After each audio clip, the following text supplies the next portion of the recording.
The morning sun barely reached the inside of the workshop.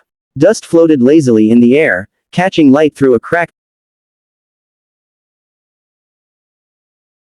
forgotten by most people who drove past it every day. The paint on the walls peeled like tired skin, and the metal door screeched every time it opened, as if it was protesting another day of hard work. This was where Amir lived most of his life, not in a house, not in comfort, but here, among broken engines and worn-out tools. Amir was known around the neighborhood as the poor mechanic. Not because he lacked skill, far from it, but because he never seemed to charge enough. People said he worked too honestly for his own good. He fixed cars like he was healing something alive, listening carefully, touching gently, refusing to rush. And because of that, money never stayed long in his pockets. That morning, Amir wiped grease from his hands and glanced at an old photograph taped to the wall near his toolbox. It showed a little girl, maybe 6 years old, sitting in a wheelchair, her smile wide and fearless. Her eyes sparkled with a joy that didn't match her fragile body. This was his daughter, Hannah. Hannah had been born with a condition that weakened her muscles over time. Doctors said she might never walk. Medical bills came like waves, relentless and unforgiving. Amir's wife had passed away years earlier, worn down by illness and exhaustion, leaving Amir to raise Hannah alone. Every bolt he tightened, every engine he fixed, he did it for that smile on the wall. Just as Amir bent down to examine a rusted engine block, a low, smooth engine sound rolled into the yard. It didn't sputter or complain. It purred. Amir looked up, surprised. Cars like that didn't come here. A sleek black luxury car stopped right in front of his workshop. The kind you usually saw parked outside five-star hotels or corporate buildings. The contrast was almost funny, this glossy, spotless machine standing in a place where oil stains had lived longer than some people. The driver's door opened, and a man stepped out. He wore an expensive suit, perfectly pressed, shoes polished enough to reflect the sky. His watch alone probably cost more than Amir earned in a year.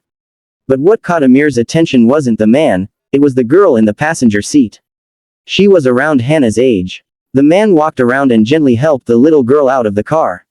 She leaned on him heavily, her legs stiff and uncooperative. When she looked up, Amir felt something twist inside his chest. He had seen that look before. The brave smile. The quiet fight behind the eyes. The man cleared his throat.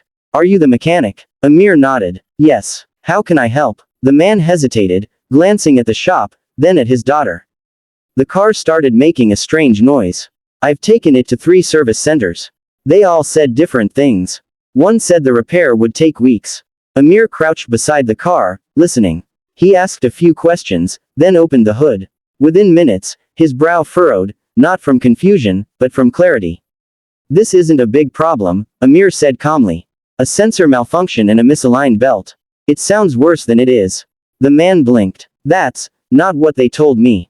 Amir gave a small smile. "Sometimes people hear money before they hear the engine." The man let out a breath he didn't know he'd been holding. "How much will it cost?" Amir looked past the man, at the little girl sitting quietly on a broken plastic chair near the wall. She watched him with open curiosity. Then she smiled. Not politely. Not shyly. A real smile. Amir's hands froze. He saw Hannah. He stood up slowly. "It's nothing serious. I can fix it today." "And the cost?" the man asked again, pulling out his wallet. Amir shook his head. "No charge." The man laughed awkwardly. "I'm sorry. No charge," Amir repeated, gently. "I won't take your money." The man's face shifted from confusion to suspicion. "Why?" Amir looked at the girl again. "Because some things matter more." The man wanted to argue, but something in Amir's eyes stopped him. It wasn't pity. It wasn't pride. It was understanding. So Amir worked. For hours, under the hot sun, sweat soaking his shirt, hands black with oil, Amir fixed the car with the same care he gave every job, maybe even more. The girl watched him the entire time, asking questions, laughing when he pretended to struggle lifting a tool that weighed almost nothing. When the engine finally roared back to perfect life, Amir wiped his hands and stepped back. "Try it now," he said. The man started the car. Smooth, silent, perfect. He stepped out, stunned. "This would have cost me thousands." Amir shrugged. "It didn't." The man knelt in front of his daughter. "What do you say?" The girl rolled forward slightly in her wheelchair and looked up at Amir. "Thank you for fixing our car," she said. Then she paused. You're very kind. Her smile hit Amir like a wave. He turned away quickly, pretending to clean his tools. The man stood there, silent for a long moment. Then he did something Amir didn't expect. He opened the trunk. Inside wasn't luggage or shopping bags. It was medical equipment. My daughter, Lily, the man said quietly. She has a neuromuscular disorder. We've been to hospitals all over the world. Treatments are expensive. Some days, it feels endless. Amir swallowed hard. I'm a businessman, the man continued. People call me a millionaire. But money hasn't fixed everything. He closed the trunk and walked closer. You fixed my car for free. But more than that, you treated my daughter like she mattered. Amir's voice shook. She does matter. So does yours, the man replied. He reached into his jacket and pulled out a card. Then another. And another. I want to help you, he said. Not as charity. As gratitude. Amir tried to refuse. I didn't do this for. I know, the man interrupted gently. That's why it matters. The next week changed everything. The workshop was renovated. New tools arrived. Medical specialists visited Hannah. Treatments Amir had only dreamed of became possible. The old photograph on the wall was replaced by a new one, Hannah and Lily together, laughing, sunlight on their faces. But the biggest change wasn't the money. It was hope. Months later, Amir stood outside his workshop, now clean and bright, watching Hannah take a few assisted steps during therapy. She stumbled. She laughed. She didn't give up. Across the yard, the black luxury car pulled up again. The man stepped out, smiling. Looks like business is good, he said.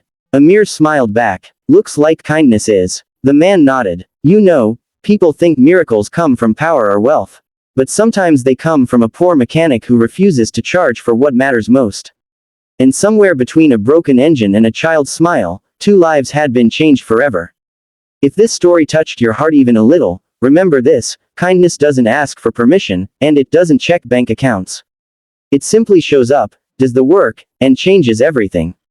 Thank you for being here, for listening, and for believing that even the smallest act can create the biggest ripple.